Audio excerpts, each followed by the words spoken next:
After a 67-year run, Mad magazine will soon disappear from newsstands, bringing an end to an era.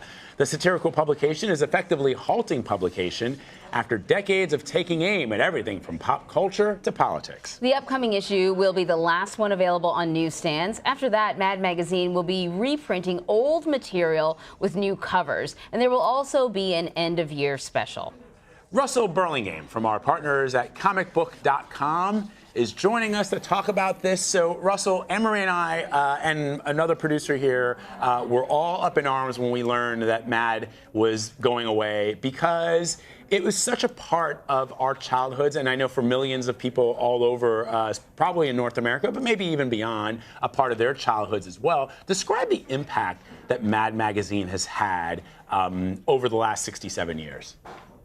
It's really hard to kind of overstate the impact that Mad has had, in part because that impact has often been really quiet.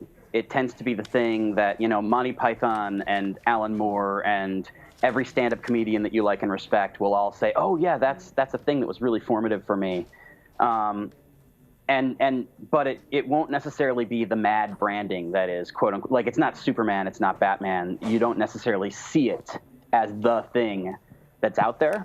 But yeah, it's strange to think of Mad not being kind of an institution that exists, because in a lot of ways it's like it's always been there. I mean, certainly as long as I've been alive, but it's been there for so long, kind of shaping popular culture in often kind of quiet ways. I'm just laughing because we keep showing covers, yeah. And I can't stop like they were so great. I think my my little sort of nugget from Mad magazine growing up is whenever I was sick and my mother wanted to make me feel better, she would get ginger ale, flat ginger ale, terrible crackers, right, salty crackers, right, exactly, and then she would always get a Mad magazine for me to read when I, was homesick. Like that's how I sort of remember it. So I know there are piles and piles of Mad magazines in my mother's basement. But I started to think about, like, why was this a kids magazine? Because so many of the people that I know talked about it being an important part of their childhood. Yeah. But this is a magazine that talked about politics, and there was some sort of risque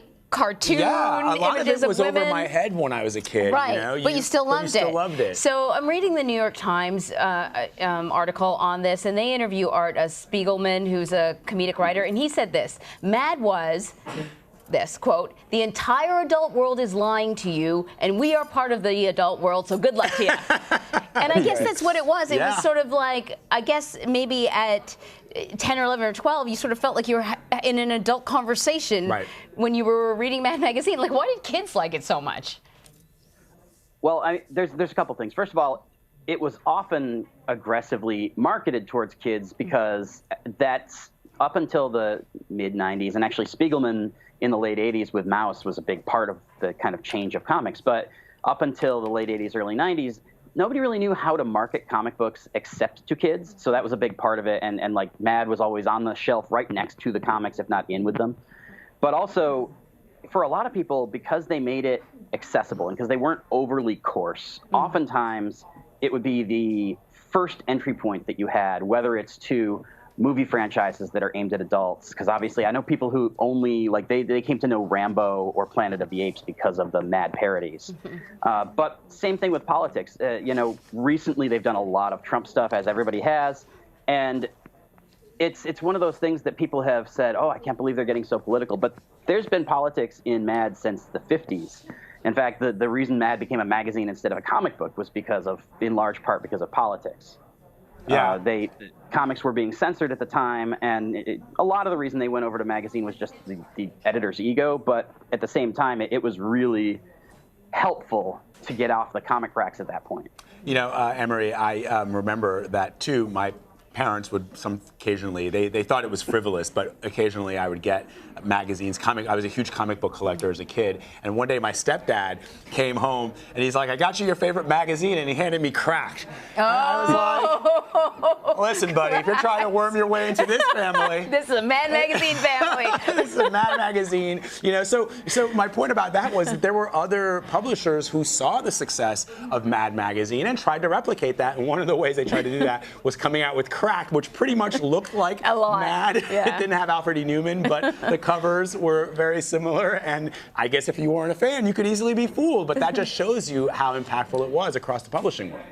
Yeah, well, I mean, when Kurtzman left Mad, the original editor, when he left Mad, he actually went with Hugh Hefner and made a magazine called Trump, which was one of those magazines that actually sold pretty well and was actually pretty good. You can get reprints now from Dark Horse Comics, but the big problem was it cost so much because Kurtzman decided, I'm going to put everything in the world into this. And so even Mad's own staff is not above imitating Mad. And I'd probably be remiss to not mention Heavy Metal Magazine, which is an institution over in the UK, is actually launching a new humor book called Soft Wood that's edited by an American comic book writer called Tim Seeley. And the timing of it is a coincidence, but it obviously couldn't be more perfect. What's behind the title? Fine British humor. What's behind the title? Fine upper crust humor.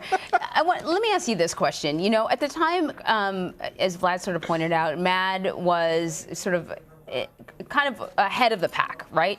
And sort of being irreverent and satirical, you didn't have as many options if that's the kind of humor you were into. Right. Now you can pretty much get that stuff anywhere. I mean, you know, you open up your Facebook page and there's memes upon memes upon memes.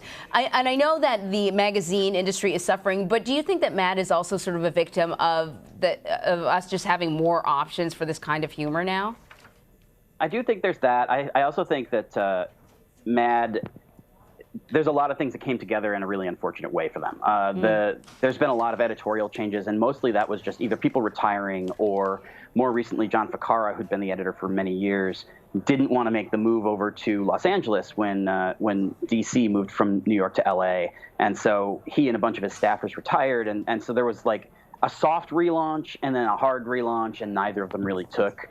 And so it felt like a combination of a magazine that was a little bit listless and felt like it had lost its way, in addition to, if you're not sharp and on point in this market, you're basically dead. And we should point out that it still will be available online, right? Yeah. In some form or another. Right, okay. So, But no and it'll be marginals. available. no marginals. How can you have marginals online? You need a margin. You need a margin. And that's where you put, what was No, that, the what was that marginal called? was so you're talking about the back cover where you put it together. You get the marginals was my favorite, right? Because they were like sort of little Easter eggs, hidden cartoons, hidden in the margins that you could go through the whole magazine, and then you got to go back and start over again and find all these little cartoons that they didn't need words, but they were hilarious. Yes. I mean, I thought they were absolute genius when I was a kid, and I still think they're genius now. I also thought that, you know, the fact that they put cheap under the price, as a little kid, I actually thought, I would tell my parents, it says it's cheap. What's the big deal? Just give me the money.